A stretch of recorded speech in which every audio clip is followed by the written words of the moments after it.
সুপ্রিয় দর্শক, আমি মুস্তফা দানি, সবাইকে স্বাগত জানাচ্ছি সম্পাদকীয়তে। আজকের বিষয় নারী নির্যাতন, আলামত ও বিচার।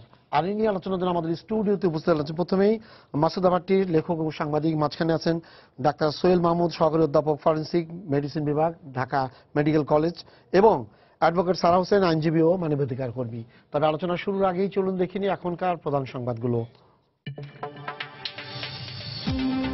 5 বিচারকের আদালতে বেগম খালেদা জিয়ার আত্মসমর্পণ, রাষ্ট্রদ্রোহ ও নাশকতার 2 মামলা সহ 4 মামলায় জামিন, গ্যাটকো দুর্নীতি মামলায় জামিন বহাল। বাঁশখালীতে বিদ্যুৎ কেন্দ্র স্থাপনকে কেন্দ্র করে 4 জন মৃত্যুর ঘটনায় এলাকায় বিক্ষোভ, 57 জনের নাম উল্লেখ করে 3000 জনের বিরুদ্ধে মামলা, তদন্ত কমিটি গঠন। জিডির পরও পুলিশের নিরাপত্তার অভাবে খুন হতে হলো পুরন ঢাকার মুয়াজ্জিনকে, অভিযোগ এলাকাবাসীর। তদন্তে বেরিয়ে আসবে আসল কারণ, বলছে পুলিশ। অর্থ বছরের 9 মাসে প্রবৃদ্ধি 60% ছাড়িয়েছে, বেড়েছে মাথাপিছু আয়ও। সময় এখন বাংলাদেশের, বললেন পরিকল্পনা মন্ত্রী।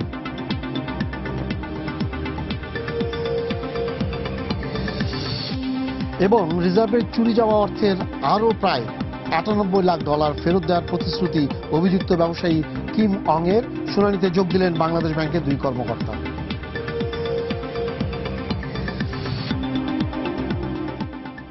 আপনাকে দিয়ে শুরু করি। আমাকে একটু বলবেন ফরেনসিকের যে ময়নাতদন্তের রিপোর্টটা কিভাবে হয়? ময়নাতদন্তের রিপোর্ট আমাদের এখানে যেভাবে হয় সেটা হচ্ছে আসলে জিনিসটা আমরা যারা ময়নাতদন্ত করি, আমরা বেসিক্যালি আমরা যে বাংলাদেশে যেসব কলেজ ডিস্ট্রিক্টগুলোতে মেডিকেল কলেজ আছে সেখানে ময়নাতদন্ত কলেজগুলোতে হয়। আর যেই ডিস্ট্রিক্টগুলোতে আপনার মেডিকেল কলেজ নাই সেগুলি সিভিল সার্জন আন্ডারে, মানে সিভিল সার্জন আন্ডারে হয় আর কি। তো এখন আমাদের কাছে জিনিসটা আসলে প্রথমে একটু বলে নিই, সেটা হচ্ছে কি ময়নাতদন্ত করাটা আমরা হচ্ছে গিয়ে আমাদের একটা জব রেসপন্সিবিলিটির মধ্যে আমাদের পড়ে না। তারপরে আমরা সরকারকে এটা হেল্প করে থাকি, আমরা স্টেটকে অথবা রাষ্ট্রকে আমরা হেল্প করি এই ময়নাতদন্ত রিপোর্টটা দিয়ে, অথবা মেডিকেল যেসব এক্সামিনেশন আছে। আপনি যেটা বললেন যে রাষ্ট্রকে আমরা সহায়তা করি, আমরা এই রিপোর্টটা দিয়ে আমরা আইনকে সহায়তা করি। আইনকে সহায়তা করা মিনস আমার রাষ্ট্রকে আমার সহায়তা করা, ওই সেন্সে আমি বললাম আর কি।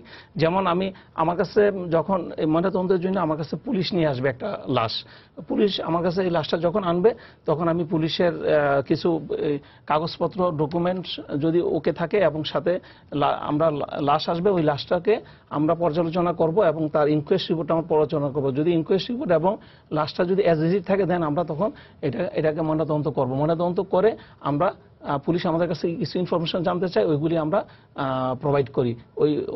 ওই ইনফরমেশনের উপরেই আইন চলে, মানে আইনি কাজটা প্রগ্রেস হয়। এটার মধ্যে যেমন আমরা ময়নাতদন্ত করি কি জন্য করি, যেমন ময়নাতদন্ত অনেকের একটা ভুল আইডিয়া আছে যে ময়নাতদন্ত কি জন্য করি। ময়নাতদন্ত করি আমরা প্রথম কাজ হচ্ছে আমরা একটা মৃত্যুর কজ, মুড, ম্যানার জানার জন্য, মানে নেচার জানার জন্য। 2 নাম্বার হচ্ছে কি আমরা ময়নাতদন্ত করে আমরা আইডেন্টিফিকেশন করতে পারি। 3 নাম্বার হচ্ছে কি আমরা ময়নাতদন্ত করে আপনার টাইম সিন্স ডেথ, অর্থাৎ একটা মানুষ কতক্ষণ আগে মারা গেছে তার অ্যাকুরেট না বলতে পারলে অ্যাপ্রক্সিমেট আমরা একটা ডেট বলতে পারি। 4 নাম্বার হচ্ছে কি ময়নাতদন্ত করে আমরা কি ধরনের অস্ত্র ব্যবহার করা হয়েছে ওই লোকটা, ওই পার্সনটাকে মারার জন্য, ওইটা আমরা আইডেন্টিফাই করে দিতে পারি। 6 নাম্বার হচ্ছে কি একজন অ্যাসাইলেন্ট, অর্থাৎ যে মারছে তার নেচার, অথবা সে কি লেফট হ্যান্ডিস্ট অথবা কি সে কি রাইট হ্যান্ডিস্ট, ওইটা আমরা ময়নাতদন্ত করে আমরা ইনফরমেশনটা পুলিশকে প্রোভাইড করতে পারি। এইসব কাজের জন্য ময়নাতদন্ত হয়ে থাকে। আরেকটা বলতে পারি আমরা যে যদি কোনো মহিলা মারা যায়, সে মৃত্যুর আগে তাকে সে রেপড কিনা অথবা তাকে ফোর্সফুল ইন্টারপোজ হয়েছে কিনা, ওইটা আমরা ইনফরমেশনটা পুলিশকে প্রোভাইড করতে পারি।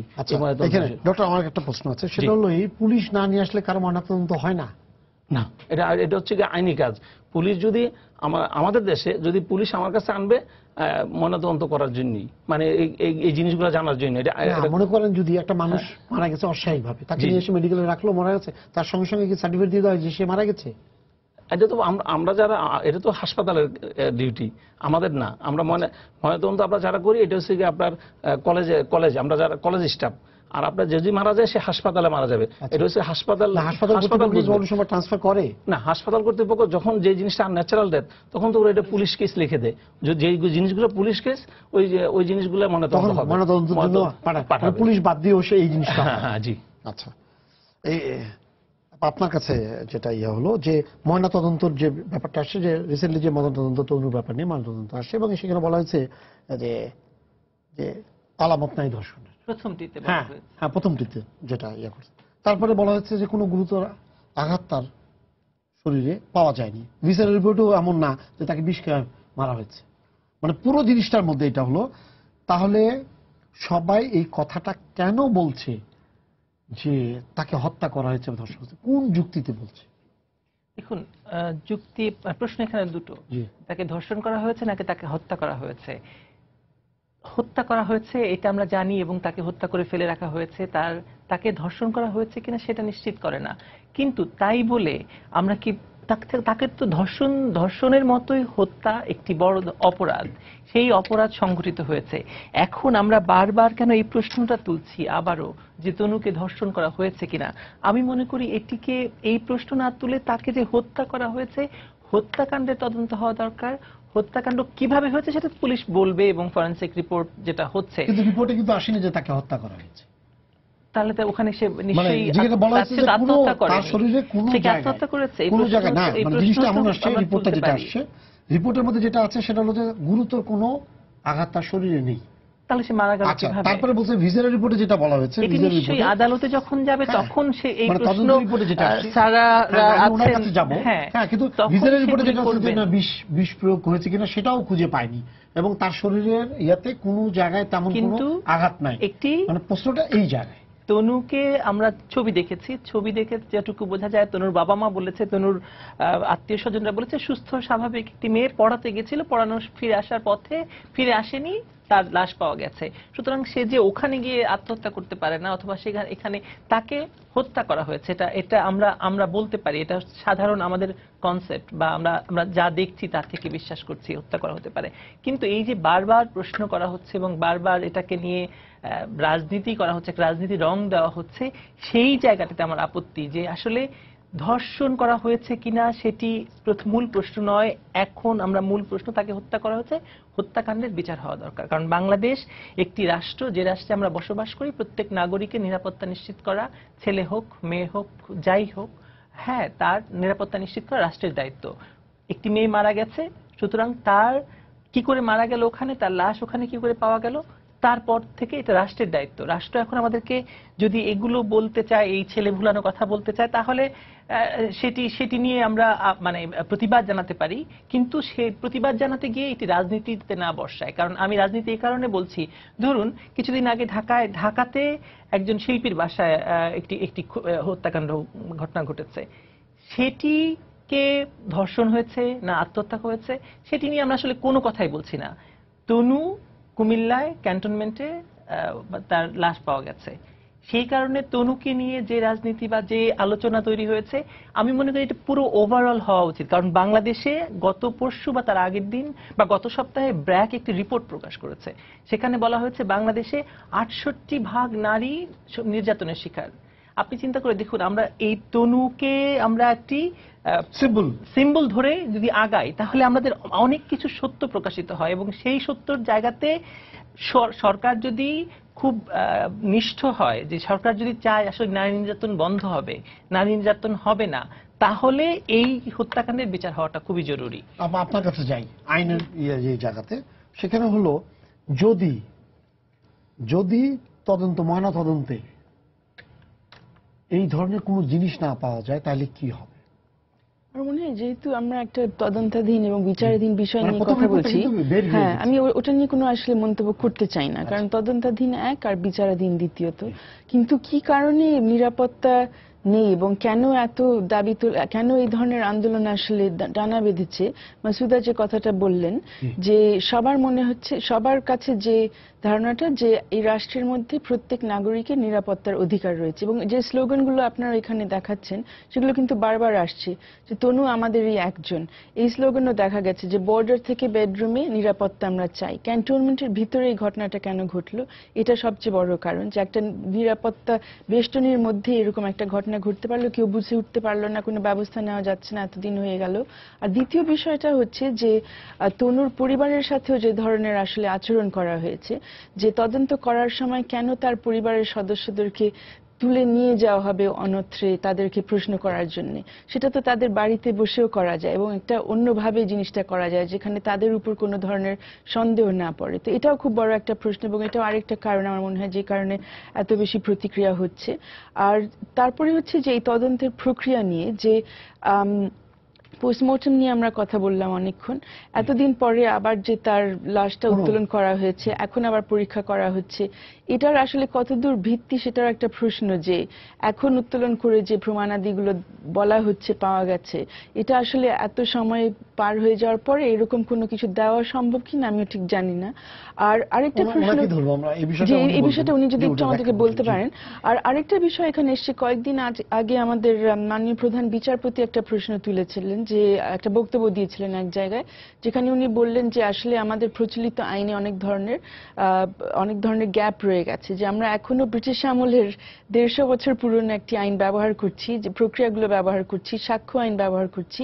এখন এমন অবস্থা যে আমাদের যে এই কেসের ক্ষেত্রে, তনুর কেসের কথা, কেসে এই বিষয়টা উঠেছে যে মোবাইল ফোনের রেকর্ড হয়তো এখানে প্রাসঙ্গিক হবে। এখন রেকর্ড ট্রেস করার আমাদের এখন প্রযুক্তি আছে এবং আমাদের প্রশিক্ষিত পুলিশ অফিসারও আছেন, সিআইডির মধ্যে অনেকে আছেন যারা পারবেন, কিন্তু র্যাবেরও আছে। কিন্তু এই ধরনের তথ্য, এই ধরনের সাক্ষ্য প্রমাণ আসলে আদালতে দেওয়া সম্ভব কিনা। আমাদের কিছু কিছু আইনে এখন এই ধরনের সাক্ষ্য প্রমাণ দেওয়া যায়, কিন্তু আমাদের সাধারণ যে অপরাধগুলো, দণ্ডবিধির অধীনে যেগুলো, যেমন হত্যার মতো যে অপরাধ, গুরুতর অপরাধ, সেগুলোর ক্ষেত্রে আসলে এই ধরনের তথ্য প্রমাণ দেওয়া সম্ভব কিনা, সাক্ষ্য প্রমাণ দেওয়া সম্ভব কিনা, এটা অনেকের কাছে আসলে স্পষ্ট না। এবং এই আইনগুলো খুব জরুরি ভিত্তিতে এখন সংস্কার হওয়া উচিত। আমাদের আইন কমিশন থেকে একটা উদ্যোগ নেওয়া হয়েছে, কিন্তু এখন পর্যন্ত আইনগুলো পাস হয়নি। তার মানে উনি এই ব্যাপারে যে প্রশ্নটা তুলেছিলেন, এটা শুধু এই মামলার জন্য না, আরো অনেক মামলার জন্যই প্রযোজ্য এবং আমাদের দেখা খুবই প্রয়োজন। আচ্ছা, আপনার কাছে আরেকটা যেন আমাদের আমি গত কয়েক ঘন্টাতে আমি যেটা পেলাম, গত 1 বছরে শুধুমাত্র মাদারীপুরে 160টা মামলা হয়েছে ধর্ষণের। তারপরে টাঙ্গাইলে হয়েছে প্রায় 100টা ঘটনা ঘটেছে, 200টা আমরা যতটুকু জানতে পেরেছি। এর মধ্যে ভয়াবহ যে কয়টা ছিল তার মধ্যে 3-4টা আছে। যেমন একটা আছে যে গত বছরের এই 13ই আগস্ট 2টা মেয়ে ক্লাস 8-এ পড়ে, তারা কোচিং করে বাড়ি ফিরছিল, তাদেরকে মাঝপথ থেকে ছেলেরা ধরে নিয়ে গেছে। ধরে নিয়ে গিয়ে তাদেরকে ধর্ষণ করে তারপরে তাদের মুখের মধ্যে বিষ দিয়ে ঢেলে তারা আবার হাসপাতালে ফেলে চলে যাচ্ছিল, তখন তাদেরকে ধরা হয়েছে। দুটা মেয়ে মারা গেছে, বিচারের পিছনে ঘুরছে, হ্যাঁ আসামি ঘুরছে, কিন্তু পুলিশ আসামি দেখতে পায় না, হ্যাঁ চার্জশিটও হয়নি। এটা গত বছরের অগাস্টের ঘটনা। ঠিক একইভাবে খুব রিসেন্টলি যেটা হয়েছে 20শে নভেম্বর, খালা এবং তার ভাগ্নিকে ধর্ষণ করা হয়েছে, বাড়ি থেকে টেনে নিয়ে গিয়ে। ওর মধ্যে যে মেয়েটা ছিল ওটা ক্লাস 5-এ পড়ে, 12 বছর বয়স। এখন তারা আর ওখানে থাকতে পারছে না, পরিবেশ, তারপরে হুমকি, এবং মেয়েটা একটা ছেলেকে চিনে যে তার পাশের গ্রামের লোকটা, তারপরে তার নামে হয়েছে, মামলা হয়েছে। তারপরে দেখা গেল যে প্রধান আসামি সে বিদেশ চলে গেছে। তারা বলছে যে আমরা বারবার বলেছি যে এখন এখানে আছে, আমরা যখন বলি তার 2 ঘন্টা পরে পুলিশ আসে। এই করে দেখা গেছে যতগুলো মামলা আছে সবগুলো মামলার কোনো মামলারই চার্জশিট হচ্ছে না। তারা যে অভিযোগগুলো আমরা একটু দেখে নিই তারা কি বলেছে। পুলিশরা ফোন দিলে 2-3 ঘন্টা পরে হারা এদিক ওদিক আসামিরা ফোন দিয়ে সরাইয়া দিয়া তার হারা 1 নম্বর আসামি তাদের মারফতে বিদেশে গেছে। 2-2টা মেয়ের জীবন নষ্ট করে বিদেশে কিভাবে যায় পুলিশের হেল ছাড়া। আসামির গার্জেনরা হুমকি দিছে, কিন্তু আমরা ওদের কারণে বাড়িতে থাকতেছি না, আমাদের পলে থাকতে হইতাছে, কিন্তু পুলিশ কোনো ন্যায় বিচার করতেছে না। 4-5 মাস হয়ে গেল পুলিশ আসামি ধরতে আসে না, ফোন দিলে আসে না, তারপর আমরা কিছু বললে হারা গুরুত্ব দিতে আসে না। আমরা কি আর বিচার আসার কি পাবো না গরিব মানুষ দেখিয়া? যাহার নামে আসামি আতাউর আমিনুর ইতিমধ্যে বিদেশে পলাতক অবস্থায় আছে। বিদেশ গেল আসলে একটা নজরদারির বিষয় আসে, যদি তার পাসপোর্ট নাম্বার পাওয়া যেত বা তো এগুলো আমরা পাইনি, এই কারণে আমাদের অজ্ঞাত হয়ে গেছে। হাটকুমুড়িতে ফিরায় তাদেরকে মারধর করেও মেয়ে ছিনিয়ে নিয়ে যায়, ওখান থেকে নিয়ে যায় বাড়ির ভিতরে নিয়ে নারী নির্যাতন করে, দর্শন করে। দুর্ব্যবহার করছে, এরপরে তারপরে যে মেয়েটারে পুলিশ আইনে তারপরে থানায় পাঠিয়ে দিচ্ছি। তার এই থানার থেকে আমরা যে নিয়েছি, নিয়ে হাসপাতালে আইনা ভর্তি করছি। হাই ভেজালের সব এটা কালেকশন করে ল্যাবরেটরি পরীক্ষা করা হয়, কিন্তু সেটা সাধারণত 24 ঘন্টার মধ্যে আসলে এই পরীক্ষাটা করানো হয়। 24 ঘন্টা পরে সাধারণত পাওয়া যায় না। এখন দুইটা ঘটনা দেখেন, একজন বলেছে যে 5 দিন পরে তাকে নেওয়া হয়েছে, পুলিশ তার কাস্টডিতে রেখে দিয়েছিল। আরেকজন বলছে যে সে চলে গেছে, পুলিশ নিজেও বলছে হ্যাঁ বিদেশে চলে গেছে। তো এইরকম সিচুয়েশন আপনি যেটা বললেন যে মানে এই যে নির্যাতনের সংখ্যাটা মানে বাড়ছে কি কমছে এটা নিয়ে আমি কথা বলবো না, কিন্তু কোনো জায়গায় এই ধরনের নির্যাতনের কোনো জায়গায় কোনো মতেই তারা বিচার পাচ্ছে না। সমস্যাটা কোথায় আসলে? শুধু পুলিশকে দোষারোপ করতে হয় বা শুধু বিচার ব্যবস্থাকে দোষারোপ করতে হয়, আমাদের আদালতগুলোকে দোষারোপ করতে হয়। দোষ নিশ্চয়ই তাদের আছে, আমাদের আইনজীবীরও আছে, কিন্তু আমার মনে হয় আরেকটু সার্বিকভাবে জিনিসটা দেখা উচিত। এখানে অনেকে বলেছেন, প্রথমে পুলিশের কথা বলেছেন যে পুলিশ তাকে ছেড়ে দিচ্ছে বা পুলিশ তাকে গ্রেফতার করছে না। তাহলে একটা প্রশ্ন আসছে যে পুলিশ তাহলে কার হুকুমে চলছে, তাদের উপর কে প্রভাব খাটাচ্ছে? রাজনৈতিক প্রভাব, অন্য কোনো প্রভাব, একটা কিছু আছে যে কারণে তারা তাদের কাজ আইন অনুযায়ী করছেন না। আরেকটা বিষয় কিন্তু আসছে যে ওই মেয়ের উপর যে ধর্ষণের শিকার হয়েছে বা হয়েছেন তার উপর যে ধরনের পারিপার্শ্বিক যে চাপটা আসছে সেটা অনেক সময় তার পরিবারও নিতে পারছে না, তার পাশে শেষ পর্যন্ত দাঁড়াচ্ছে না। যে একটু আগে মসজিদা যে কথাটা বললেন যে একটা জরিপ থেকে পাওয়া গেছে যে 88% বোধহয় নারী, 68% নারী নির্যাতনের শিকার হচ্ছেন। আরেকটা আমাদের ওই বিশ্ব স্বাস্থ্য সংস্থার একটা জরিপ আছে কয়েক বছর আগেকার, যেখানে বলা হচ্ছে যে বাংলাদেশের নারীরা যারা নির্যাতনের শিকার হচ্ছেন তাদের মাত্র 2% কোনো ধরনের প্রতিকার কোনো সময় কারো কাছে চান। অর্থাৎ এই যে তনুর মামলায় যেটা হচ্ছে, তনুর ঘটনায় যেটা হচ্ছে, এটাই খুব অস্বাভাবিক এবং ব্যতিক্রমী যে এতজন একত্রে বিচার দাবি করছে এবং তার পরিবারের পাশে সবাই দাঁড়িয়ে যাচ্ছে। কারণ একটা মানে মনে হয় সবাই মিলে একটা কথা বলতে চাচ্ছে যে যথেষ্ট হয়েছে, আর আমরা নিব না। এবং এরকম আমাদের অনেকের মনে আছে। আমি এখন ইয়াসমিনের কথা বলতে চাচ্ছিলাম, এক্স্যাক্টলি আমি এটাই বলতে চাচ্ছিলাম যে ইয়াসমিন হত্যার ব্যাপারে আপনার নিশ্চয়ই মনে আছে 95 সবাই কিন্তু এরকম করে নামলো যে সবাই বললো যে যথেষ্ট, আমরা মানব না। এক্স্যাক্টলি পুরো দিনাজপুর কিন্তু এটার জন্য একদম উঠে পড়ে লাগলো, দিনের পর দিন ওখানে প্রতিবাদ হয়েছে। এবং আমার মনে হয় সেই জন্য তনুর ঘটনাটা অসম্ভব বেদনাদায়ক একটা ঘটনা তার পরিবারের জন্য, তার বন্ধুদের জন্য, সবাই যারা তাকে চিনত তার জন্য। কিন্তু আমার মনে হয় কেন পুরো এই ঘটনাটা আমাদের সবাইকে নাড়া দিয়েছে, ওর বয়স অল্প বয়সের একজন এবং সাহসী একজন, সে নিজে দাঁড়িয়ে নিজের জীবন সে একভাবে নির্ধারণ করার চেষ্টা করছে, অন্যদেরকে পড়াচ্ছে এবং একটা স্বাভাবিক কাজ করতে গিয়ে টিউশন করে বাড়িতে ফেরার সময় সে এরকম একটা ঘটনার শিকার হয়েছে। এবং সে কারণে যে স্লোগানটা বারবার আসছে, আমাদেরই একজন, আমাদের যে কেউ হতে পারত। এখন আমাদের বয়স আর 19 না, কিন্তু 19-20 উঠতি বয়সের যারা বাংলাদেশের নতুন প্রজন্মের যারা বয়স এখানে ম্যাটারই করছে না, কিন্তু আমার মনে হয় তাদের জন্য ইয়া থেকে যেটা টঙ্গী গাজীপুর থেকে যেটা বাসের মধ্যে যে নিয়ে গেছে, সেটা ছাড়াও ছোট্ট একটা ইনফরমেশন আমি দিচ্ছি। 2014 এবং 15 সালে বাংলাদেশ পুলিশের ওয়েবসাইটে যদি যান আপনি, মানে সেখানে রিপোর্টে বলা হয়েছে 22,000 নারী রিপোর্ট করেছে যে তারা নির্যাতনের শিকার হয়েছে, শারীরিকভাবে নির্যাতনের শিকার হয়েছে। এটি একটা সিগনিফিকেন্ট, মানে আমার মনে হয় একটু বিশাল বড় একটা। কিন্তু ওই ঘটনাগুলো কয়টা মামলা শেষ পর্যন্ত কত দূর চার্জশিটে হয়তো হচ্ছে, এবং চার্জশিট না হওয়ার পেছনে কিন্তু এরকম বিভিন্ন কারণ। একটা হচ্ছে পুলিশের উপর প্রভাব, নিঃসন্দেহে অনেক জায়গায় আমরা এটা দেখছি হচ্ছে, এবং এই ধরনের চাপ না আসলে, একটা সামাজিক চাপ না আসলে অত দূরও কিন্তু পৌঁছানো যাচ্ছে না যে একটা মামলা নেওয়ার জন্য। আপনারা জানেন গত বছরের যে ঘটনা ঘটেছিল যে একজন গারো নারী যমুনা ফিউচার পার্ক থেকে বের হওয়ার সময় ওনাকেও বাসে নিয়ে এরকম করে ধর্ষণ করা হলো। ওই সময় আপনাদের মনে পড়বে যে সমস্যায় উনি পড়েছিলেন যে 3টা মামলা, 3টা থানায় ঘুরে অবশেষে তার মামলাটা নেওয়া হলো। এবং সেই ক্ষেত্রে হাইকোর্ট ইতিমধ্যে ডাইরেকশন দিয়ে দিয়েছেন এবং আইজিপির অফিস থেকেও একটা নির্দেশনা চলে আসছে, একটা পরিপত্র জারি হয়েছে যে এখন যে কোনো থানায় গেলে এরকম একটা গুরুতর অপরাধের ব্যাপারে যদি কেউ অভিযোগ নিয়ে যায়, যে থানায় নিয়ে যাবে সেই থানারই এটা কিন্তু গ্রহণ করতে হবে। এটা কিন্তু ইন্টারেস্টিংলি অল অ্যালং এই বিষয়টা ব্রিটিশ আমলকে আমরা দোষ দিই, কিন্তু ব্রিটিশ আমলের আইনে এই বিষয়টা পরিষ্কার করে বলা ছিল, যে বলা আছে যে মামলাটা প্রথম থানায় যেখানে যাবে সেখানে নিতে হবে। কিন্তু আনফরচুনেটলি যেটা হয়ে গেছে যে প্র্যাকটিসটা আমাদের হয়ে গেছে যে না ফিরাই দিই, ঝামেলা নিব না, এবং আবার নতুন করে পরিপত্র দিতে হলো প্রায় 70-80 বছর পরে, যে জিনিসটা অলরেডি আইনে লেখা আছে সেটা আবার সবাইকে স্মরণ করে দেওয়ার জন্য। তো এখানে ওই বিষয়গুলোটা দাঁড়াচ্ছে যে একদিকে আমাদের আইন ঠিক মতো বাস্তবায়ন হচ্ছে না, এবং আরেকজন আপনাদের এই ক্লিপে একজন একটা কথা বললেন যে আমরা গরিব বলে আমরা বিচার পাবো না।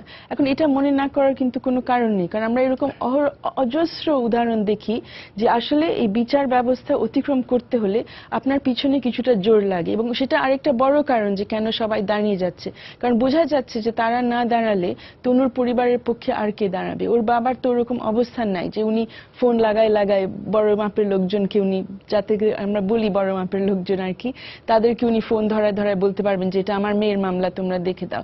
এই জন্য সবাই যদি তাদের পাশে এখন না দাঁড়ায়, এটা কিন্তু শেষ পর্যন্ত যাওয়া যাবে না।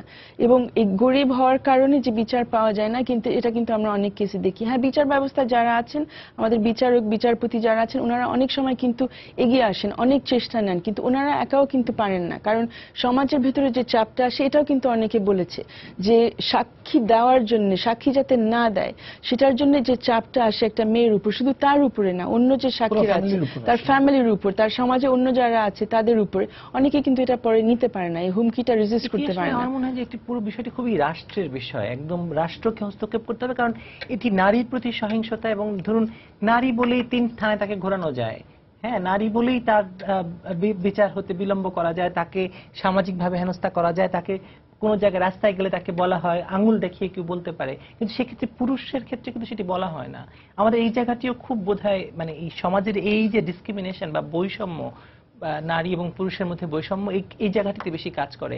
আমি যে কথাটি আপনি ধর্ষণ সম্পর্কে যখন প্রশ্ন করছিলেন স্যারকে, আমার তখন একটি কথা মাথায় এসেছিল, সেটি হচ্ছে দেখুন নারীকে আমরা আসলে বাংলাদেশে সবসময় শুরু থেকেই দেখে আসছি যে নারীকে ভেতরে টেনে রাখা মানে সংসারে টেনে রাখা, সংসারের বাইরে না যাওয়া, ধর্ম দিয়ে, সংস্কৃতি দিয়ে এবং নিরাপত্তার ভয় দেখিয়ে। এই যে এখন ধরুন তনু হত্যাকাণ্ড বা এরকম আরো অনেকগুলো ধর্ষণের ঘটনা দেখিয়ে বলবে বাইরে গেলেই অনেক, আমি জানি আমাদের গ্রামের অনেক স্কুলের মেয়েকে স্কুলে যেতে দেওয়া হচ্ছে না, কেন পয়লা বৈশাখ যে আসছে অনেকে বলা হচ্ছে না যে পয়লা বৈশাখে বের হওয়া যাবে না। এই যে ধরুন এটি শুধুমাত্র কি রাষ্ট্র নিরাপত্তা দেবে নাকি এটি পুরুষেরও ব্যাপার? পুরুষও চিন্তা করবে যে না, আপনারও তো মেয়ে আছে বা আমারও ভাই আছে বা আমার বোন যদি রাস্তায় না যেতে পারে, তাহলে একজন ছেলে কি এই জিনিসটা যখন ভাববে কিনা, আমার প্রশ্ন হচ্ছে সেখানে যে রাষ্ট্র শুধুমাত্র নিরাপত্তা দিল, আইন ঠিক করে ফেললো, কিন্তু পুরুষের মনস্তত্ত্ব যে করছে, পুরুষের মনস্তত্ত্বটা এখানে ঠিক হলো না, সে ধর্ষক আমিই থেকে গেল, সেক্ষেত্রে কি হবে? আমার কাছে মনে হয় যে হ্যাঁ, খুব কঠিন বিচার করে কঠিন শাস্তি দিয়ে হয়তো ভয় দেখানো যেতে পারে, ভয় তৈরি করা যেতে পারে, সচেতন ভাবে যদি সে সচেতন মানে না হয়, নিজেকে রেকটিফাই না করে। একদমই নয়। আপনি চিন্তা করে দেখুন যে এখন কি বলা হচ্ছে, মানে দীর্ঘদিন ধরে একটি কথা বলা হচ্ছে, নারী যদি অর্থনৈতিকভাবে স্বাবলম্বী হয়ে যায় তাহলে এই নারীকে আর ভেতরে টেনে নিয়ে আসা যাবে না। গার্মেন্টসের আমরা নারীদেরকে দেখি তারা বাইরে বেরিয়ে এসেছে, অথবা আমরা যে রাস্তায় বা স্কুলে, কলেজে, ব্যাংকে সর্বত্র নারীদের দেখি তাদের অর্থনৈতিক স্বাধীনতা নিশ্চিত হয়েছে এবং তারা বাইরে বেরিয়ে এসছে। তাদেরকে ভেতরে টেনে নেওয়ার যে ধর্ম দ্বারা, আবারও বলছি ধর্ম দ্বারা, মানে সমাজ দ্বারা এবং বৈষম্য দ্বারা, এই যে নিরাপত্তার দোহাই দিয়ে তাদেরকে ভেতরে টেনে রাখার চেষ্টা, এটি আসলে এইভাবে যদি আমরা দেখি তাহলে একটি গোড়াতে যেতে পারি, আমরা একটি শেকড়ে গিয়ে পৌঁছতে পারি। সেখানে শেকড়ে গিয়ে পৌঁছাটা হচ্ছে সেই বৈষম্যটার জায়গাটি আসে। আমরা তো আমরা সবসময় বলি যে রাষ্ট্রের প্রধান নারী, বিরোধী দলীয় নেত্রী নারী, সাবেক বিরোধী দলীয় নেত্রী নারী, তাহলে সেই রাষ্ট্রের অবস্থা এরকম হবে কেন? আমরা তো এরকম চাই না, কিন্তু সেটা তো হচ্ছে, কারণ তারা আসলে সেই উনি মানে ভাগ্যবশত মানে তারা একজন নারী বা 3 জন নারী, কিন্তু মানে আসলে পুরুষতান্ত্রিক সমাজ ব্যবস্থাটা আমাদেরকে এই বলয়টা আমাদের ভাঙা দরকার, খুব জরুরি। এবং আপনি খেয়াল করে দেখুন পুলিশের ভেতরেও যারা হয়তো ওই চিন্তা থেকেই ঠিক আছে বিচারটা একটু বা এই সুরতহাল বা ইয়েটা একটু পরে করা যাবে বা একটু দেরি করা যাবে, কারণ নারী যেহেতু নারী হয়েছে, কি হয়েছে, এরকম মনোভাব কিন্তু আমরা সর্বত্র দেখতে পাই। এবং এই দেখাটা মানে কোথাও না কোথাও আঘাত করতে হবে, এই আঘাত করাটা খুবই জরুরি হয়ে দাঁড়িয়েছে। আমার একটা প্রশ্ন, সেটা হলো দ্বিতীয়বারের মতো মনে কিন্তু এতে যদি প্রথমবার যখন তাকে দাফন করা হয়, তো তখন তো গোসল করানো হয়, তারপরে দিনগুলো থাকে, তারপরে কি আর আলামত থাকে? এখন আলামত আসলে আলামতের উপর নির্ভর কি পরিমাণ ইনজুরি তার বডিতে আছে ওইটার উপর। ওখানে তো প্রথমবার বলে দেওয়া আছে কোনো ইনজুরি নাই, হ্যাঁ, তাইলে আর আলামত থাকবে না। এখন আলামতের তো এটা তনুর ক্ষেত্রে আপনি বলতেছেন যে যদি তনুর ক্ষেত্রে হয় আমি বলবো যে কোনো আলামত থাকবে না। আর এমন কিছু ইনজুরি আছে যে ইনজুরিগুলো যদি থাকে দাফন করার পরে হয়তো ওই ইনজুরিগুলো তো হয়ে যাবে না, মানে অ্যাটলিস্ট ইনজুরিটা তো ওন্ড হিলিং হবে না, মৃত ব্যক্তি তো ওন্ড হিলিং হয় না, ওই ইনজুরিটা বরং স্যার বাড়তে পারে। ওই ক্ষেত্রে আপনার হয়তো আলামত থাকতে পারে। যেমন আমি যদি বলি যে একটা পার্সনকে ধর্ষণ করা হয়েছে, তার আলামত হিসেবে তার কোথাও কোনো বাইট মার্ক, আমি জাস্ট যা উল্লেখ করলাম যে কোনো এক জায়গায় তার একটা কামড়ের দাগ আছে অথবা তার পেরিনিয়াল টেয়ার আছে, তো এই জিনিসগুলো যদি থাকে তাহলে পাওয়া যেতে পারে। আর তনুর ক্ষেত্রে যদি ওইরকম কোনো ইনজুরি না থাকে তাহলে ইনজুরি না পাবেই না, এটা পাওয়ার কথাই না। তাহলে দ্বিতীয়বার এই যে মানে কেন হয়, মানে কি এটা কি তদন্ত সুষ্ঠু হয়েছে এটার জন্য, না মনে করা হয় যে না ঠিক মতো হয়নি? না, কি ক্ষেত্রে এই এখন এটা দ্বিতীয়বার তো অনেকগুলো কারণ আছে যে কেন করা হয়। যেমন যদি কোথাও কোনো তাদের ইনফরমেশনে কোথাও কোনো থাকে, ঘাটতি থাকে, ওই ইনফরমেশনগুলো জানার জন্য পুলিশ আবার তদন্ত করতে পারে। যেমন আপনার যে পুলিশ যদি মনে করে যে না তার কোথাও কোনো ইনজুরি ছিল, এই ইনজুরিটা আমার রিপোর্টে বাদ পড়ে গেছে, ওইটা কনফার্ম হওয়ার জন্য পুলিশ করতে পারে। অথবা আরো অন্য কোনো ইনফরমেশন জানার জন্য যে তাকে মারা হয়েছে, এটা হচ্ছে পুলিশের ব্যাপার যে তদন্ত সাপেক্ষে ওরা কোন জিনিসটা ওদের জন্য জরুরি, ওই জিনিসটা হয়তো বা ওই রিপোর্টে বাদ পড়ে গেছে, ওইটা জানার জন্য ওরা আবার দ্বিতীয়বারের জন্য এটা ময়নাতদন্ত করার জন্য দিতে পারে। এটা একটা সিস্টেম। আরেকটা সিস্টেম হচ্ছে পুলিশের ক্ষেত্রে, আরেকটা সিস্টেম হচ্ছে মনে করেন আমরা একটা রিপোর্ট দিলাম, এই রিপোর্টটা যদি বাদী পক্ষ অর্থাৎ যদি না মানে না, তখন এটা আবার নতুন করে আবেদন জানাতে পারে কোর্টকে।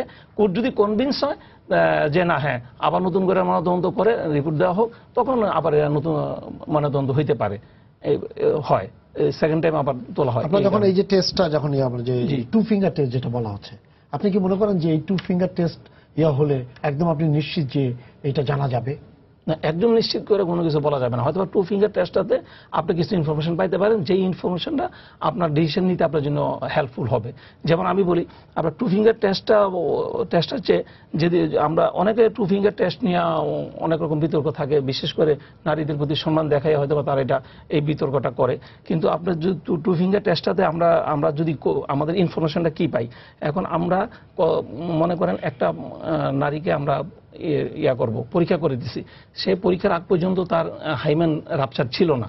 পরীক্ষা আমি বলতেছি ওই যখন আসছে তা ইন্টারকোর্সের লাস্ট ইন্টারকোর্সের আগে তার হাইমেন ইনটেক ছিল। এখন আমাদের একটা আছে আপনার মানে আমরা যেটাকে বলা হয় হাইমেন রাপচার দেখে আমরা একটা ডিসিশন নিতে পারি। যদি ফোর্সফুল কোথাও ইন্টারকোর্স হয়, যদি একটা পার্সনের উইলিং এর এগেইনস্টে জোর করে তাকে ইন্টারকোর্স করা হয়, তাহলে হাইমেনটা একটা পজিশনে রাপচার হবে। এটাকে বলা হয় আমাদের মেডিকেলের ভাষায় বলা হয় পোস্টেরিয়রলি রাপচার হবে হাইমেনটা। আর যদি আপনার মিউচুয়াল ইন্টারকোর্স হয়, যদি যে হ্যাঁ না সে মিউচুয়ালি তার উপর ফোর্স অ্যাপ্লাই করা হয়নি, তখন হাইমেনরা সাধারণত রাপচার হয় অ্যান্টেরিয়রলি। জাস্ট এই জিনিসটা দেখে আমরা মনে করেন 5 to 9 o'clock 8 o'clock পজিশনে হাইমেনরা রাপচার হবে ইন কেস অফ আপনার ফোর্সফুল ইন্টারকোর্স। অনেক উন্নত পরীক্ষা। এখানে আমি একটা জিনিস বলতে চাই, সেটা হচ্ছে যে প্রক্রিয়াতে আমাদের এখানে টেস্টটা হয়, যে উন্নত বিশ্বের সব জায়গায় আছে যে জেন্ডার জন্য মেনটেন করা হয়, যিনি টেস্ট করবে, যে ডাক্তার শেষ পর্যন্ত যিনি টেস্ট করবে নিয়ে গিয়ে জেন্ডার মেনটেন করা হয়। আমাদের দেশে এমনি আমরা বলি যে রক্ষণশীল আমাদের সমাজ ব্যবস্থা বেয়াতে, সেক্ষেত্রে একটা নারীর যে টেস্টটা হয়, তখন যখন একজন পুরুষ ডাক্তার থাকে এবং অধিকাংশ 90% ক্ষেত্রে, তখন কি অবস্থা হয়? আসলে আমরা যতটুকু লেখাপড়া করি, আমি একজন ডাক্তার, পুরুষ ডাক্তার, আমি যখন একটা নারীকে পরীক্ষা করতে যাই আমার মনে ওইরকম কোনো মেন্টালিটি কাজ করে না। আপনাদের উন্নত দেশেও কিন্তু বলা হচ্ছে যে সেই টেস্টটা অবশ্যই যদি পুরুষ হয় তাহলে পুরুষ দিয়ে করাবে, যদি নারী হয় তাহলে নারী দিয়ে করাবে।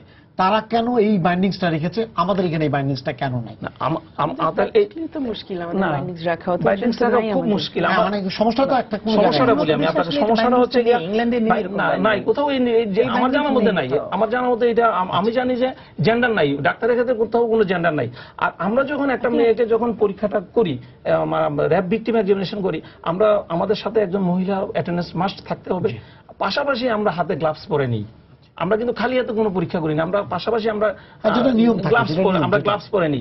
আর ওই জিনিসটা খুব বেশি সময় নেয় না, জাস্ট আমরা অনেক সময় আমাদের টু ফিঙ্গার ইন্ট্রোডিউস করাই, টু ফিঙ্গার টেস্টটাকে অনেক ফিঙ্গার ইন্ট্রোডিউস বলে, আমরা ফিঙ্গার ইন্ট্রোডিউস করাতে হয় না। এইভাবে হয়তো আমাদের যে মহিলা আছে ওনার মাধ্যমে আমরা জিনিসটা হাইমেনটা রাপচার কি রাপচার না, অথবা তার ভ্যাজিনাল ক্যানেলটা কোন রকমের অস্বাভাবিক কিছু আছে কিনা, মানে আপনার ইনজুরি আছে কিনা, ওই জিনিসটাই আমরা দেখি। এখন যদি আমার হাইমেনটা রাপচারের পজিশন থেকে আমি বলতে পারি সে রেপ্ট, এটা একটা আমার জন্য পয়েন্ট। আর আমি যদি তার ভ্যাজিনাল ক্যানেলটা দেখে আমি বলতে পারি যে সে রেপ্টের পক্ষে, তো দুইটা পয়েন্ট আমার যোগ হইলো। আমি যদি পরীক্ষাটা না করি তাহলে কি হবে, দেখা গেল তার বডিতে কোথাও বাহ্যিক কোনো তার নেই, কোনো আপনার সিমটম নাই, সাইন নাই যে সে রেপ্ট হয়েছে, কোথাও নাই। না হইতে পারে, ইট মেবি আমার বডিতে কোথাও আমি কোনো ইঞ্জুরি পাইলাম না, অথবা সে যে রেপ্ট হয়েছে এটা বলার পক্ষে, ফোর্সফুল ইন্টারকোর্স এটা বলার পক্ষে আমি কোনো ইঞ্জুরি পাইলাম না। বাট আমি যদি ওই দুইটা পরীক্ষা করি, অ্যাটলিস্ট ফোর্সফুল ইন্টারকোর্স হলে তার ভ্যাজাইনাল ক্যানেলটা কনজেস্টেড থাকবে মাস। আপনার কাছে আমি এই কথাটাই বলতে চাচ্ছি, এটার সাথে আমি বলি আপা যে এই জিনিসটা নিয়ে কিন্তু এই টু ফিঙ্গার টেস্ট নিয়ে কিন্তু আদালতে কিন্তু আমি একটু বলি, সরি বলার পিছনে আমার যুক্তিটা হচ্ছে, এখন আমাদের দেশে ফরেনসিক স্পেশালিস্ট যারা আছে আমরা, এবং স্পেশালিস্ট মিন যারা আপনার ফরেনসিক মেডিসিনের উপর পোস্ট গ্রাজুয়েশন করছে তাদেরকে আমরা স্পেশালিস্ট বলি অথবা বিশেষজ্ঞ বলি।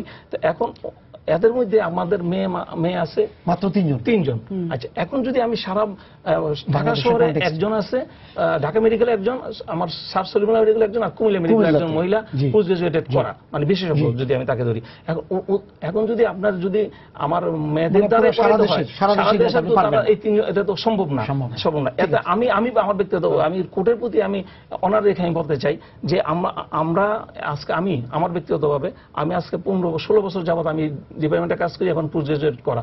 আমিও যদি একটা র্যাপ ভিকটিম এক্সামিনেশনের ডিসিশন দিতে চাই, র্যাপ ভিকটিম বলি না তো, আমরা র্যাপ বলি না, আমরা বলি যে ফোর্সফুল ইন্টারকোর্স হয়েছে কি না, আর আদালত বলবে এটা র্যাপ কি র্যাপ না। তাহলে আমরা যদি একটা মেয়ে ফোর্সফুলি হয়েছে কিনা, ইন্টারকোর্স হয়েছে কিনা, তার এটা বলার জন্য আমরাও অনেক সময় হিমশিম খেয়ে যাই। আমরা এতদিন করার পরে এবং আমরা আপনার পোস্ট গ্রাজুয়েশন থাকার পরও আমাদের খুব টাফ একটা হাইলি যেটাকে বলা প্রফেশনাল একটা ডিসিশন। তো এখন আমার এই তিনজন নারী দ্বারা করতে পারবে।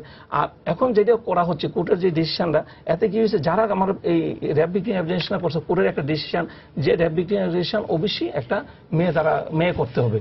আচ্ছা, এই মেয়ে করার জন্য আমার কিন্তু হাইলি কোয়ালিফাইড লোক নেই, হাইলি দরকার নেই, আমার কোয়ালিফাইড লোকও নাই।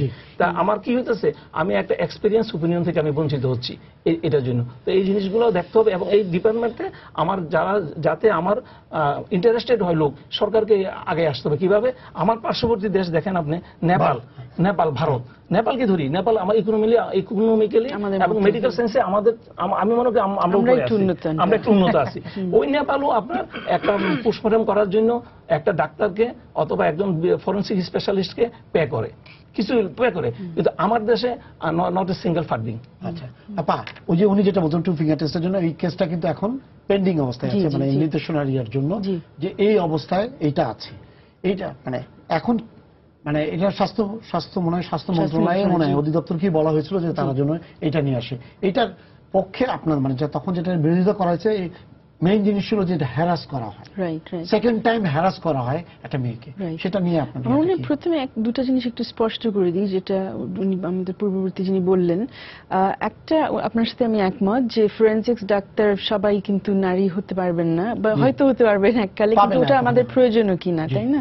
এবং অন্যান্য দেশে আমরা দেখি যে ইন্টারনাল পরীক্ষা করার সময় হয়তো পুরুষেরই করতে হচ্ছে, হয়তো একজন নারী রোগী বা কেউ যখন যাচ্ছেন তাকে হয়তো চয়েস দেওয়া হচ্ছে যে নারী ডাক্তার চান না পুরুষ ডাক্তার চান, কিন্তু ওই সময় যদি না থাকে ক্লিনিকে বা হাসপাতালে হয়তো নিতেই হচ্ছে যে ওখানে আছে, হ্যাঁ উপস্থিত থাকতে পারেন। কিন্তু এবং আমাদের এখানে যে অবস্থা যে তিনজনই এরকম বিশেষজ্ঞ আছে, হ্যাঁ, আর আমরা যদি এটা দাবি ইনসিস্টই করি যে না নারী থাকতে হবে, তাহলে আমরা তো বঞ্চিত হব পরীক্ষা থেকে। তো সেটা বোধহয় ঠিক না। তারপরেও কোর্টের এই ব্যাপারে একটা নির্দেশনা আছে, এবং নির্দেশনা বোধহয় আমার যতদূর মনে পড়ে আরো একটু ব্যাপক। ওখানে বোধহয় রাষ্ট্রের উপর এরকম একটা নির্দেশনাই আছে যে আরো অনেককে ট্রেন আপ করতে হবে, প্রশিক্ষিত করতে হবে, নিয়োগও দিতে হবে। তো ওই ব্যাপারে কি হচ্ছে অবশ্যই আমি ঠিক বলতে পারবো না। বাট টু ফিঙ্গার টেস্টের ব্যাপারে যেটা আসছে, আসলে ইন্টারনাল এক্সামিনেশনের বিরুদ্ধে আমরা না। ইন্টারনাল এক্সামিনেশন অনেক সময় আপনার লাগতে পারে, কিন্তু ইন্টারনাল এক্সামিনেশন বা এই পরীক্ষা করে আপনি কি সেটা থেকে আপনি কি কনক্লুশন ড্র করবেন, সেটা হচ্ছে বিষয়। আপনি যে কথাটা বলছেন যে ফোর্স হতেই হবে রেপ হলে, আমি একটু মানে শ্রদ্ধা সহকারে আপনার সাথে একটু দ্বিমত পোষণ করব। কারণ ধর্ষণের যে সংজ্ঞা, সেখানে বিষয়টা হচ্ছে যে সম্মতি ছাড়া অথবা জোর করে কারোর সাথে ইন্টারকোর্স করা হলো কিনা। তো এখন সম্মতি দেওয়া না দেওয়ার সাথে সবসময় জোর কিন্তু নাও থাকতে পারে, এবং এরকম কিন্তু অনেক কিন্তু বৈজ্ঞানিক গবেষণাও আছে। বাংলাদেশের উপর এখন পর্যন্ত আমি খুব বেশি দেখিনি, কিন্তু অন্যান্য অনেক দেশে এগুলো হয়েছে যে অনেক সময় একজন নারী যখন ধর্ষণ হচ্ছেন, ওনার কিন্তু সাইকোলজিক্যাল রিয়াকশন হচ্ছে যে আরো যাতে তার উপর নির্যাতন না হয়, তার জন্য অনেক সময় এটা কোনোভাবে ফিজিক্যালি অ্যাকসেপ্ট করে নেওয়া, রেজিস্ট না করা। এবং এই ধরনের সাক্ষ্য প্রমাণ পাওয়া গেছে বলে অনেক দেশে কিন্তু এই ফোর্সের যে আমরা যেটা ইনসিস্ট করি এখনো বাংলাদেশে, যে ফোর্স হয়েছে, জোর করা হয়েছে, এই প্রমাণটা দেখালে সুবিধা হয় পুরো অপরাধটা প্রমাণ করতে, এটা অনেক দেশে এখন তুলে ফেলা হয়েছে। এটা আর লাগে না, যে জিনিসটা প্রমাণ করতে হয় শুধু যে সম্মতি তার ছিল না, প্রলোভন দেখিয়ে এইসব বিষয়গুলো আছে, কারণ এটা খুব কঠিন হয়ে যায়। ইটস ট্রু, কঠিন হয়ে যায় ডেফিনেটলি, এবং অনেক জায়গায় কনভিকশন পাওয়া মুশকিল হয়ে যায়। কিন্তু ওই নারী যে জোর মানে ওকে যে জোর করানো হয়েছে, ও যে রেজিস্ট করেছে, এই প্রমাণ কিন্তু সব জায়গায় নিতে হয় না। তো এখন এখানেও আমাদের ডেফিনেটলি আমাদের আইন সংস্কারের একটা ব্যাপার আছে, ব্যাখ্যার একটা ব্যাপার আছে, বাট তার সম্মতির উপর যেহেতু আমাদের জোর দিতে হচ্ছে, সেই জায়গাটাতে আমরা আবার টু ফিঙ্গার টেস্টের উপর চলে আসছি। কারণ টু ফিঙ্গার টেস্টের যে ধরনের টু ফিঙ্গার টেস্ট করে তারপরে যে প্রতিবেদন দেওয়া হয় অনেক সময় ডাক্তারদের কাছে, সেখানে আমরা এই ধরনের ল্যাঙ্গুয়েজও পাই যে একজন হ্যাবিচুয়েটেড, মানে একজন অভ্যস্ত ইন্টারকোর্সে। এখন আমাদের অনেকের কথা হচ্ছে, বিশেষ করে নারী সংগঠন, নারী অধিকার সংগঠন, মানবাধিকার সংগঠনের সাথে যারা জড়িত, যে একজন ইন্টারকোর্সে অভ্যস্ত কিনা সেটাও কিন্তু খুব একটা প্রাসঙ্গিক না। সে নেক্সট ঘটনায় সে সম্মতি দিচ্ছে কি দিচ্ছে না সেটা রেলেভেন্ট। আমাদের এখন পর্যন্ত আমাদের তখন তো জাজমেন্ট অন্যদিকে চলে যাচ্ছে। হ্যাঁ, সেই জন্য জিনিসটা ইম্পর্টেন্ট যে এই হ্যাবিচুয়েটেড পয়েন্টটা এখানে ওভাবে আসা উচিত না। আর এগুলোর ভিত্তিটা কি? এগুলো আসছে আমাদের ওই সেই ব্রিটিশ আমল থেকে, ওই তখন এবার শুধু ব্রিটিশ আমল না, মানে ভিক্টোরিয়ান আমল থেকে, যখন নারীদের সম্পর্কে এক ধরনের ধারণা ছিল যে সতীত্বর মানে কি, বা একটা নৈতিকতার মানে কি, পুরোপুরি পুরুষতান্ত্রিক একটা ব্যাপার। এবং একজন নারীর একটু আমি শেষ করে নিই, একজন নারীর চরিত্র যাচাই করা হবে। যে এখন আমি যদি খারাপ নারী হই, আমি ধরেন রাত্রে বের হই, আমি সন্ধ্যাবেলায় বেরোচ্ছি, অন্ধকারে বেরোচ্ছি,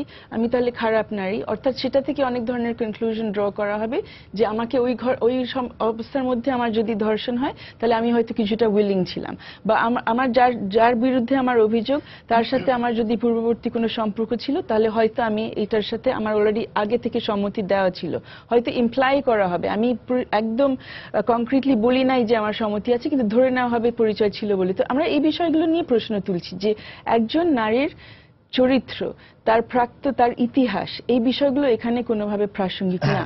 ডক্টর, আপনার কাছে যেটা আপনি যেটা বলতে চাচ্ছেন, আমার যে প্রশ্নটা ওটার সাথে ইয়া করে, সেটা হচ্ছে যখন আপনারা বলছেন যে হ্যাবিচুয়েটেড, তার মানে হলো কি, তার এখানে কিন্তু একদম কালিমা লেপন করে দেওয়া হচ্ছে যে সে খারাপ। আচ্ছা, এটা থেকে বাঁচবে কি করে? এটা না, বাঁচার কোনো বাঁচা না। হ্যাবিচুয়েটেড আমরা আসলে তার মানে হ্যাবিচুয়েটেড মানে যে সে, তার মানে কি সেখানে কিন্তু তার চরিত্রের মধ্যে আসলে আমাদের টার্মটা হচ্ছে হ্যাবিচুয়েটেড, আমরা আমাদের শুনতে খুব খারাপ লাগে, আমরা এখন আর এটা অনেকে ইউজ করি না। আমরা সাধারণত বলি, কিন্তু কোর্টের মধ্যে কিন্তু দাঁড়ায় কিন্তু এইভাবে বলা হয়। এটা হ্যাবিচুয়েটেড বলাটা আসলে কখন আমরা হ্যাবিচুয়েটেড বলি, যখন একটা মনে করেন আপনার অনেক, এটা শুধু আপনার বিবাহিত না, একজন বিবাহিত পার্সন যার 4-5টা ইয়ে আছে, ছেলে মেয়ে আছে, সন্তান আছে, সেও আমার কাছে ইলিগেশন নিয়ে আসতেছে সে রেপ, অথবা যেটি হোক, মানে এরকম একটা ইলিগেশন নিয়ে আসতেছে, তখন আমরা সাধারণত হ্যাবিচুয়েটেড এই ক্ষেত্রে আমরা লিখি, যেহেতু তার সন্তান আছে, তার বিয়ে হয়েছে, সে মানে অনেকবার তার ইন্টারকোর্স হয়েছে, হলে আমরা ওই সাইন সিনগুলো আমরা পাই, দেখে পরীক্ষা করে আমরা বলি যে হ্যাবিচুয়েটেড। আসলে হ্যাবিচুয়েটটা আমরা খারাপ, আমি এটা স্বীকার করি। বাট আমি যদি ওইখানে হ্যাবিচুয়েটেড না লিখে, আমি শুধু আমরা সাধারণত এখন যেটা লিখি, but she had the knowledge of sexual intercourse, আমি যেটা লিখি পার্সোনালি, যে আমি she had the knowledge of sexual intercourse. এখন আপনারা এটা লেখার পরে যদি এটা বলে, আদালত থেকে বলে যে সে তো এটাতে অভ্যস্ত হয়ে আছে এবং সে নিজে থেকে করেছে, এটা তখন আদালতে প্রমাণ করবে কি করে?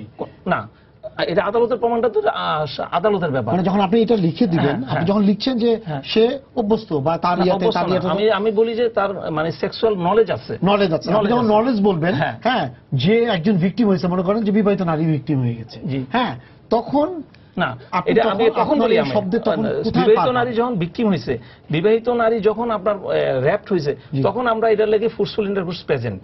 আর যদি আমি তার বডিতে কোথাও ফোর্সফুল ইন্টারকোর্সের কোনো সাইন না পাই, বা সে যদি মনে করেন, অনেক সময় কি হয়, একটা মেয়ে আসলো আমার কাছে, কিভাবে আসলো, যে ছেলে এবং গার্জিয়ান বলে যে ছেলে মেয়ে দুজনের মধ্যে ভালোবাসা ছিল এবং সম্পর্ক ছিল, সম্পর্কের পরিপ্রেক্ষিতে তারা দুইজন রাজি হয়ে বাড়ি থেকে পালিয়ে গেল, পালিয়ে গিয়ে কয়েকদিন পরে এক জায়গায় থাকলো, থাকার পরে তখন কি হয়, মেয়ের পক্ষের বাবা মা নিয়ে আসে, কেস করে দেয়, কেস করলে আলটিমেট ওই মেয়েটা আমার কাছে আসলো, কিভাবে বলে তাকে অপহরণ করা হয়েছে এবং অপহরণ করে নিয়ে তাকে জোরপূর্বক তাকে ইয়া করা হয়েছে। তো ওই কেসটা যখন আমাদের কাছে আসে, তখন আমরা আমরা পরীক্ষা করে কি পাবো, আমি কোনো ফোর্সফুল কোনো সাইন পাবো না। তখন আমাকে এই জিনিসটা প্রমাণ করার জন্য যে তারা দুজন একসাথে গেছে এবং তার ইন্টারকোর্স হয়েছে, তখন আমরা যদি দেখি যে তার বডিতে, তার শরীরে যদি ইন্টারকোর্সের কোনো সাইন সিনড্রোম থাকে, তখন আমরা এই জিনিসটা আমরা শেষ পর্যায়ে আছি। আপনাকে তো বড় ভূমিকা আছে মিডিয়া। এই যে ধর্ষণের যে কোনো তথ্য বা মানে কেস, আমি শব্দটা কেস বলতে চাই না, একটি ভয়ঙ্কর ঘটনা, এটি মানবতার সবচেয়ে চরম অপমান, নারীর জন্য, মানুষের জন্য সবচেয়ে বড় অপমান। এটি কেস হতে পারে না শুধুমাত্র, যখন পায় তখন সেটিকে সেন্সিটাইজ করতে থাকে, সেটাকে এমন রং চড়িয়ে করে। এই কিছুদিন আগ পর্যন্ত ধর্ষিতা বা যাকে ধর্ষণ করা হয়েছে, নির্যাতন করা হয়েছে, তার ছবি দেখানো হতো, তার আত্মীয় স্বজনের ছবি দেখানো হতো, তার ঠিকানা প্রকাশ করা হতো। এখন আমরা খানিকটা, আমি খুবই আশাবাদী যে মিডিয়া ধরেন আগামী কয়েক বছরের মধ্যে এই এখন যা হচ্ছে সেন্সিটাইজেশন, সেটাও মনে হয় মানে বন্ধ হবে।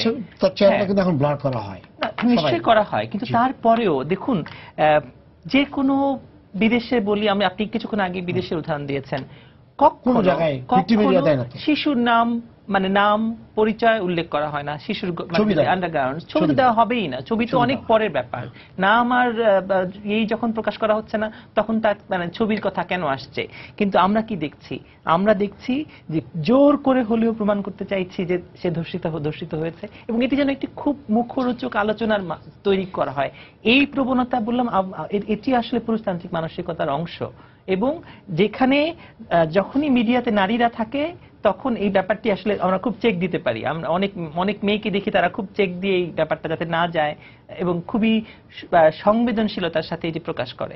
আমি আমার পুরুষ কলিগদের সম্মান রেখেই বলছি।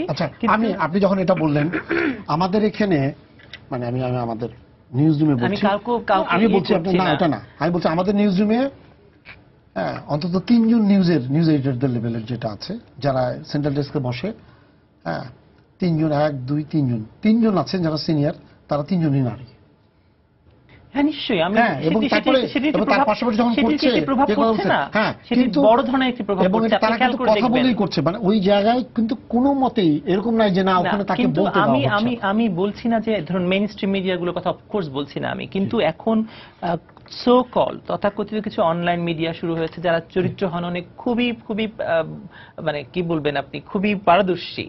হ্যাঁ, এবং এটি আমাদের ছিল, আমরা সে জায়গা থেকে উত্তরণ ঘটিয়েছি, এবং আসলে এটি একটি আমাদের পজিটিভ দিকে নিয়ে যাচ্ছে। আমি অবশ্যই আশাবাদী যে সামনে আরো হবে না।